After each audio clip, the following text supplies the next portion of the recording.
हम लोग अब आगे देखते हैं आगे की नेक्स्ट वीडियो में कारखाना अधिनियम मतलब फैक्ट्री एक्ट 1948। ठीक है कि कारखाना अधिनियम क्या होता है। कारखाना अधिनियम 1948 श्रमिकों के हित एवं संरक्षण के लिए केंद्र सरकार ने 28 अगस्त 1948 को संसद से पारित करवाया गया था। अच्छा ठीक है, जो भी मैं पारित करना मतलब जिस डेट में उसको बनाया गया था, ठीक है, उस डेट को मतलब पारित करने के डेट को और स्वीकृति के दिनांक को आप लोग दोनों डेट को अच्छे से अंडरलाइन कर लेंगे और ये सारी चीज़ें क्योंकि एग्जाम में पूछने को आती है। ठीक है, तो इसको पारित कब किया गया था केंद्र सरकार ने, और किसने पारित किया था? केंद्र सरकार ने 28 अगस्त 1948 को संसद से पारित करवाया गया था। किससे पारित करवाया गया था? संसद से पारित करवाया गया था। उसके बाद फिर भारतीय गवर्नर जनरल द्वारा 23 सितंबर 1948 को इसकी स्वीकृति प्रदान की गई थी। कौन से सन में इसकी स्वीकृति प्रदान की गई थी और फिर किसके द्वारा? जनरल गवर्नर के द्वारा 28 सितंबर 1948 को। ये दोनों डेट आप अच्छे से याद करके रखना कि कारखाना अधिनियम को पारित कब किया गया था और इसको स्वीकृति कब प्रदान की गई थी। ठीक है, दोनों डेट बहुत ज़्यादा जरूरी है। उसके बाद 1 अप्रैल 1949 को जम्मू कश्मीर प्रांत को छोड़कर इसे पूरे देश में लागू किया गया था। ये भी आता है पूछने के लिए कि जो कारखाना अधिनियम था कौन से दोनों देश में, ये दोनों देश को छोड़कर सभी देशों में, सभी प्रांतों में इसको लागू किया गया था। कौन कौन से देशों में? जम्मू और कश्मीर में। ठीक है, उसके बाद फिर आगे देखते हैं कि कारखाना अधिनियम के उद्देश्य क्या क्या हैं। कारखाना अधिनियम के उद्देश्य पहला है नियोजक और कामगारों के बीच अच्छे संबंध स्थापित करना, मतलब जो एम्प्लॉयर हैं उनके बीच, जो उनके हाई पोस्ट के जो ऑफिसर्स रहते हैं उनके बीच संबंध क्या करना, अच्छा बनाना। ठीक है, उसके बाद नियोजक और कामगारों के बीच उत्पन्न विवाद को निपटाना। अगर उनके दोनों बीच कुछ भी अगर विवाद हो गया, कोई भी लड़ाई झगड़ा जैसे कुछ भी प्रॉब्लम हो गया, तो उसको क्या करना? निपटाना। किसके थ्रू? कारखाना अधिनियम के अंतर्गत। ठीक है, उसके बाद फिर तीसरा है श्रमिक हितों को ध्यान में रखते हुए उनके कार्यस्थल एवं स्वास्थ्य से संबंधित नियमावली बनाना, मतलब कि श्रमिकों के हित के लिए या उनके लिए कौन सी चीज़ ज़्यादा अच्छी है उसके हिसाब से उसके स्वास्थ्य की नियम बनाना। ठीक है, उसके बाद चौथा है कामगारों के कार्यस्थल पर कार्य के घंटों का निर्धारण करना, कामगारों के वेतन, छुट्टियों आदि के लिए नियम बनाना ताकि उनको भी एक हफ्ते में एक बार छुट्टी मिलती रहे। ठीक है, उसके बाद फिर श्रमिकों के लिए आवास सुविधा का प्रदान करना। जो भी श्रमिक आपके प्लांट एरिया में काम करते हैं उनके रहने के लिए कोई सुविधा प्रदान करना ताकि वह वहाँ पर रह सकें। अधिनियम के हितों की रक्षा करना, कामगारों के आश्रितों की रक्षा करना, मतलब कामगारों के जो भी काम कर रहे हैं, एम्प्लॉयर्स जो आपके साथ के अंदर में काम कर रहे हैं, उनके ऊपर जो परिवार आश्रित है उनका भी क्या करना? रक्षा करना। कार्यस्थल पर कामगारों की मशीनों से सुरक्षा हेतु बचाव नियम बनाना, मतलब अगर कोई भी कामगार कोई किसी बड़ी खतरनाक मशीन से काम कर रहा है तो ठीक है, उससे उनकी सुरक्षा हेतु कुछ न कुछ नियम बनाकर रखना चाहिए। तो ये था कारखाना अधिनियम बनाने के पीछे का उद्देश्य। उसके बाद फिर देखते हैं कारखाना अधिनियम का कार्य क्षेत्र की कितने उसमें कार्य क्षेत्र में ये फैला हुआ है। ठीक है, ऐसे प्रतिष्ठान जहां विद्युत द्वारा उत्पादन का कार्य होता है तथा कम से कम 10 व्यक्ति काम करते हो या विद्युत का प्रयोग किए बिना उत्पादन कार्य होता हो तथा 20 या इससे अधिक व्यक्ति काम करते हो, वहां पर यह अधिनियम लागू होता है। अच्छा, और ये चीज़ भी कि ये जो अधिनियम है किस किस चीज़ों में, ये क्या कहाँ तक इसका कार्य क्षेत्र, मतलब कहाँ तक हम कारखाना अधिनियम को लागू कर सकते हैं उसका लिखा गया है। और आप लोग इसको ज़रूर याद रखना कि अगर किसी भी जगह 20 से अधिक व्यक्ति काम करते हो तो क्या होगा? वहाँ पर यह अधिनियम लागू होगा। मतलब अगर कोई जगह पे 10 व्यक्ति काम कर रहे हैं तो उस जगह पे ये अधिनियम नहीं लागू होगा, लेकिन अगर किसी जगह पे 20 व्यक्ति अगर काम कर रहे हैं तो उस जगह पे क्या होगा? ये अधिनियम लागू होगा। तो ये क्वेश्चन पूछने के लिए भी आ जाता है कि कारखाना अधिनियम कितने लोगों के बीच और कब कैसे लागू किया जाता है। ठीक है, ये हो गया आपका और नेक्स्ट क्वेश्चन जो आप बना सकते हो इसमें से। ठीक है, उसके बाद फिर नेक्स्ट है आपका कारखाना अधिनियम 1948 के प्रमुख उपबंध, मतलब उनके मोस्ट फैक्ट क्या थे जो इस कारखाना अधिनियम को जिससे कारखाना अधिनियम के प्रमुख उपबंध को बनाया गया है। ठीक है, कारखाना अधिनियम 1948 के प्रमुख उपबंध के बारे में पढ़ते हैं। तो पहला है स्वास्थ्य सुरक्षा और कल्याण। स्वास्थ्य सुरक्षा और कल्याण मतलब स्वास्थ्य के ऊपर भी क्या करना है, कारखाना अधिनियम में ध्यान रखना है। ठीक है, तो अब हम लोग देखते हैं स्वास्थ्य के ऊपर ध्यान को। ठीक है, तो इसमें लिखा है कि प्रत्येक नियोजक का यह दायित्व है कि वह अपने यहाँ काम करने वाले कामगारों के स्वास्थ्य का ध्यान रखे। मतलब कि अगर कोई प्लांट केमिकल वाला प्लांट है तो उस वहाँ के बड़े बड़े अधिकारियों को ये ध्यान देना चाहिए कि उस केमिकल से या केमिकल से होने वाले दुष्प्रभाव से उनके श्रमिकों को प्रॉब्लम ज़्यादा तो नहीं हो रही है, उनका स्वास्थ्य तो अच्छा है। ये सारी चीज़ें जानकारी रखनी चाहिए। और स्वास्थ्य शिविर उनको कभी कभी बीच बीच में हर महीने उनको स्वास्थ्य शिविर तो लगाना ही चाहिए। ठीक, इस अधिनियम के द्वारा प्रत्येक कामगार के स्वास्थ्य, सुरक्षा और कल्याण का पूरा ध्यान रखा जाता है। प्रत्येक नियोजक का यह दायित्व है कि वह उद्योग में साफ सफाई, कार्यशालाओं की गंदगी की सफाई के लिए प्रति सप्ताह शेड्यूल बनाकर पानी से धुलाई आदि की व्यवस्था करे और 3 साल में एक बार सफेदी पुताई भी करवाई जाए। पर्याप्त रोशनदान एवं हवा की क्रॉसिंग के लिए उचित प्रकार से खिड़कियों का प्रबंध करें। कार्यशालाओं में पीने के पानी की उपलब्धता, मूत्रालय एवं शौचालय की उचित व्यवस्था करें, जिससे प्रत्येक कामगार के स्वास्थ्य को क्षति न पहुंचे और स्वास्थ्य की दृष्टि से वह अपने आप का स्वस्थ महसूस कर सके। ठीक है, तो ये है आपका स्वास्थ्य के ऊपर ध्यान रखना। उसके फिर दूसरा है आपका सुरक्षा। श्रमिकों को सुरक्षा प्रदान करने के लिए इस अधिनियम में यह व्यवस्था की गई है कि मशीनों को बाड़ा लगाना चाहिए। मशीनों के आसपास उचित स्थान हो। अगर तंग स्थान होगा तो कारीगरों की सुरक्षा को खतरा बना रहता है। आपात स्थिति के लिए उचित गेट की व्यवस्था होनी चाहिए। मतलब अगर कोई कंडीशन में आग लग गई है, धुआं फैल गया, केमिकल्स बाहर निकल गए, तो एक आपातकालीन गेट होना चाहिए जहाँ से वो अपनी जान बचाकर भाग सके। ठीक है, जिससे श्रमिकों को सुरक्षित निकाला जा सके। आग लगने वाले स्थानों पर अग्निशामक यंत्र लगे होने चाहिए। श्रमिकों को आग लगने पर स्वयं के बचाव हेतु प्रशिक्षण की व्यवस्था की जानी आवश्यक है। कारखानों के निरीक्षण की व्यवस्था की जानी आवश्यक है। कारखानों का निरीक्षण समय समय पर किया जाना चाहिए, जिससे यह पता लग सके कि कारखानों में सुरक्षा के उचित उपाय है अथवा नहीं। मतलब अगर जिस जगह में आग वगैरह का कोई काम चलता है तो उस जगह पे बीच बीच में क्या करनी चाहिए, चेकिंग करते रहनी चाहिए, जिससे आपको पता चलता रहता है, उसका मेंटेनेंस होता रहता है कि सारी चीज़ें सही तरीके से चलती रहे। और जो भी कर्मचारी रहते हैं उनको प्रशिक्षण प्रदान करना चाहिए कि अगर किसी कंडीशन में अगर आग लग गई, आग फैल गया, तो वो अपने आप को कैसे बचाएं या दूसरों की कैसे मदद कर सकते हैं।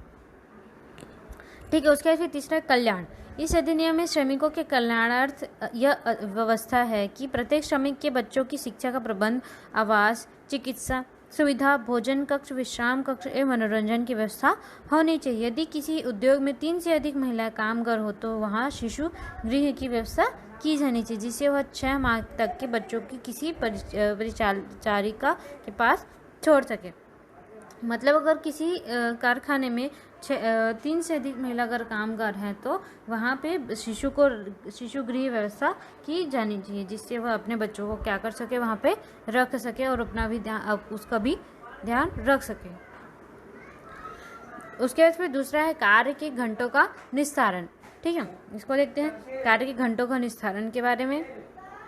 इस अधिनियम में यह व्यवस्था की गई है कि कोई भी नियोक्ता अपने कामगारों को एक सप्ताह में 48 घंटे से अधिक काम करने के लिए बाध्य नहीं कर सकता। मतलब ये जो भी अधिनियम उसके अंतर्गत क्या है, जो भी नियोक्ता रहता है, जो काम देता है, वो क्या करता है, कामगारों को एक हफ्ते में 48 घंटे से ज़्यादा काम करने के लिए बाध्य नहीं कर सकता। आप लोग इसको अंडरलाइन कर लेना कि कोई भी श्रमिक है वो एक सप्ताह में सिर्फ 48 घंटे काम करेगा, इससे अधिक उनसे वो काम नहीं लिया जा सकता, नहीं कराया जा सकता। ठीक है, किसी भी वयस्क कामगार को किसी भी दिन एक कारखाने में 9 घंटे से अधिक काम करने के लिए बाध्य नहीं किया जाएगा और ना ही उसे काम करने की अनुमति दी जाएगी। 4 घंटे काम करने के बाद आधे घंटे का विश्राम करने दिया जाएगा, फिर 4 घंटे काम लिया जाएगा। 4 घंटे काम करने के बाद आधे घंटे को विश्राम दिया जाएगा, फिर 4 घंटे काम किया जाएगा। मतलब जो 9 घंटे भी जो उसको काम करने का दिया जाएगा वो भी ब्रेक कर करके उसको हाफ में कराया जाएगा। एक साथ कंटिन्यू उसको 9 घंटा या 8 घंटा काम नहीं कराया जा सकता, ठीक है। और इससे भी ज़्यादा समय तक आप उसको बाध्य नहीं कर सकते कि आप एक दिन में 9 घंटे से ज़्यादा आप काम करें, ठीक है। उसके बाद फिर 14 वर्ष से कम आयु के बच्चों को कारखानों में नौकर के रूप में नहीं रखा जा सकता। यदि किसी बच्चे की आयु 14 वर्ष से ऊपर है तो उसे 5 घंटे की एक पारी में ही काम करने की अनुमति है, दोनों पारियों में नहीं।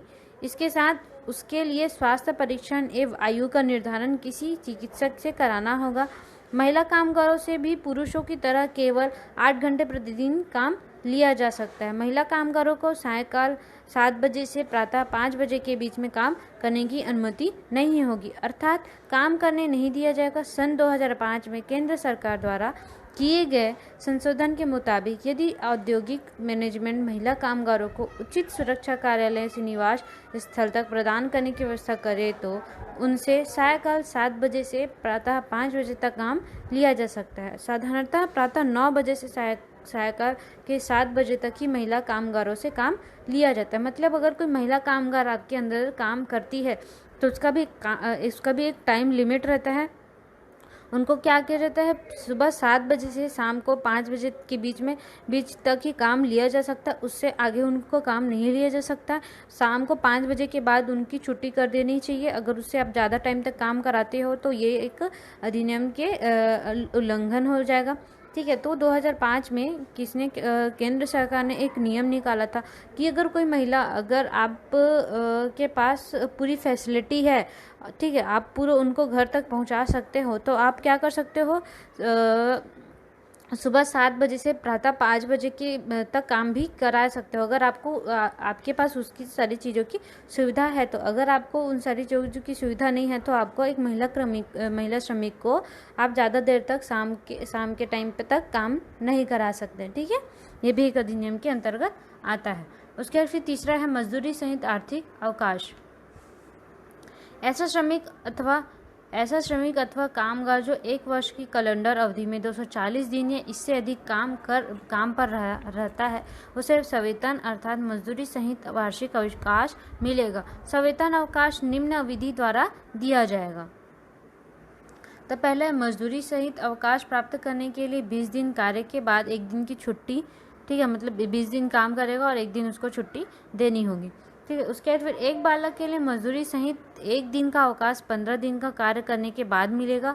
मतलब अगर कोई बालक है तो उसका क्या किया है, 15 दिन काम करेगा और उसके बाद 1 दिन बाद उसको क्या किया जाएगा, छुट्टी दिया जाएगा। उसके बाद फिर महिला श्रमिक को प्रस्तुति अवकाश किसी भी दिशा में 3 सप्ताह से अधिक नहीं मिलेगा। अगर कोई प्रस्तुता महिला है और उसकी प्रस्तुति हुई है तो उसको भी कितने दिन की छुट्टी मिलेगी, सिर्फ 3 सप्ताह की छुट्टी उसको दी जाएगी, उससे ज़्यादा उसकी छुट्टी नहीं होगी। अगर वो उससे ज़्यादा छुट्टी अगर ले रही है तो उसका जो सैलरी है वो नहीं बनता और उसको प्लांट या फैक्ट्रीज के साइड से उसको सैलरी नहीं दिया जाता है, ठीक है। उसका भी जो एक नियम रहता है प्रस्तुति का भी क्या रहता है, वो नियम रहता है कि उसको इतने से इतने दिन तक की छुट्टी में उनको ये दिया जाएगा, ठीक है। उसके बाद फिर चौथा है युवा पुरुष और महिला का समायोजन, ठीक है। कारखाना अधिनियम 1948 में उल्लंघन है कि कोई भी बालक यदि 14 वर्ष से कम आयु का है तो वह किसी भी उद्योग में काम नहीं कर सकता। किसी पुरुष महिला को रोजगार मिलने के बाद ड्यूटी ज्वाइन करते वक्त पहले चिकित्सा अधिकारी द्वारा प्रदत्त स्वास्थ्य प्रमाण पत्र फिटनेस सर्टिफिकेट कार्यालय में जमा करना होगा। मतलब अगर कोई भी युवा और युवती से अगर आप काम लेते हो अपने प्लांट या फैक्ट्रीज वगैरह में तो आपको उसकी पहले मेडिकल सर्टिफिकेट मांगनी पड़ेगी, वह पूर्ण रूप से स्वस्थ है कि नहीं है, क्योंकि आप अस्वस्थ आदमी को अपने कारखाने में काम नहीं करा सकते, क्योंकि अगर उस दौरान अगर उसको कुछ हो गया तो सारी जिम्मेदारी एक कारखाने के अधिकारी के ऊपर ही आती है, ठीक है। उसके बाद फिर 5वां है आपका छटनी किए गए कामगारों को हर्जाना। कारखाना अधिनियम 1948 में संशोधन अनुसार छटनी किए गए कामगारों को उसके द्वारा पूरी की गई सेवा अवधि के प्रत्येक वर्ष के लिए 15 दिनों के औसत वेतन दर से वेतन दर अंतिम 10 माह का वेतन औसत हर्जाना देना होगा। तो भी छटनी किया गया जो मजदूर रहते हैं उसका क्या करना पड़ता है, हर्जाना देना पड़ता है उनके 15 दिनों के औसत वेतन के दर से। ठीक है, उसके बाद छठवां है व्यावसायिक बीमारियां। मतलब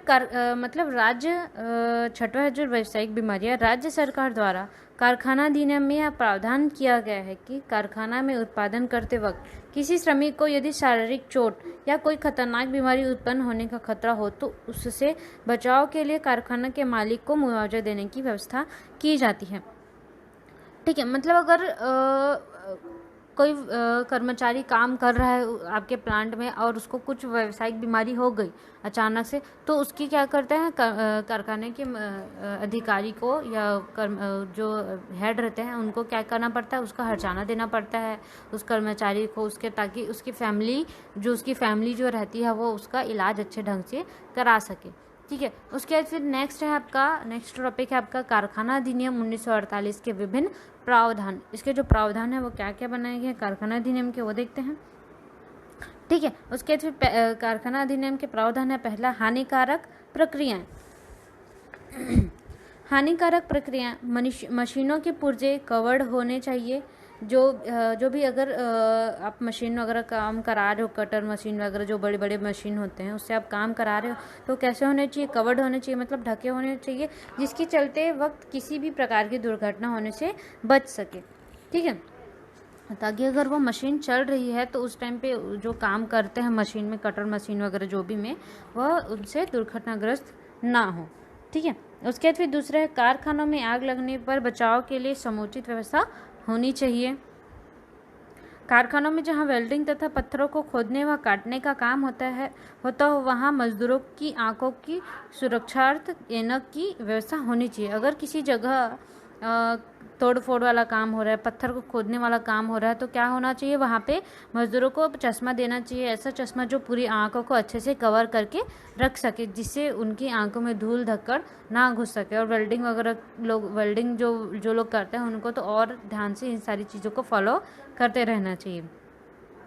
ठीक है, उसके तीसरा है, कारखानों में जहां वेल्डिंग तथा चौथा है, आग लगने पर बचाव के लिए सूचना देने वाले अलार्म आदि की व्यवस्था होनी चाहिए। मतलब अगर कहीं पे आग वाला काम होता है तो किसी भी प्लांट या ऑफिस वगैरह में जो अलार्म होता है, जिससे आग अगर कभी जिसको फायर अलार्म बोलते हैं, वो हर जगह लगाना चाहिए, जिससे अगर किसी भी टाइम दुर्घटना हो गया तो आप उससे बच सकते हैं। ठीक है, उसके बाद फिर पांचवा, भवनों तथा मशीनों का रख रखाव ठीक प्रकार से होना चाहिए। हर वक्त हर समय कुछ दिन में भवनों का मरम्मत ठीक से हो रहा है, मतलब उसकी देखभाल करते रहने चाहिए, चेकिंग वगैरह करते रहनी चाहिए। आग बुझाने के यंत्र उचित स्थान पर लगे होने चाहिए, जिससे आग लगने पर तुरंत इसे उपयोग में लिया जा सके। ठीक है, उसके बाद फिर मशीन को ऑपरेट करने के लिए प्रशिक्षित एवं दक्ष कारीगरों से ही काम लिया जाना चाहिए। कदापि बच्चों एवं महिलाओं को ऐसे कार्य में नहीं लगाना चाहिए। अगर कोई भी मशीन, बड़ी मशीन जो है जिसे काम किया जाता है, उसको जिसको आता है वो मशीन चलाना, ऑपरेट करना, उसी से ही वो काम लिया जाना चाहिए। महिलाओं और बच्चों से यह काम नहीं कराना चाहिए। ठीक है, उसके बाद फिर दूसरा है आपका प्रशासन।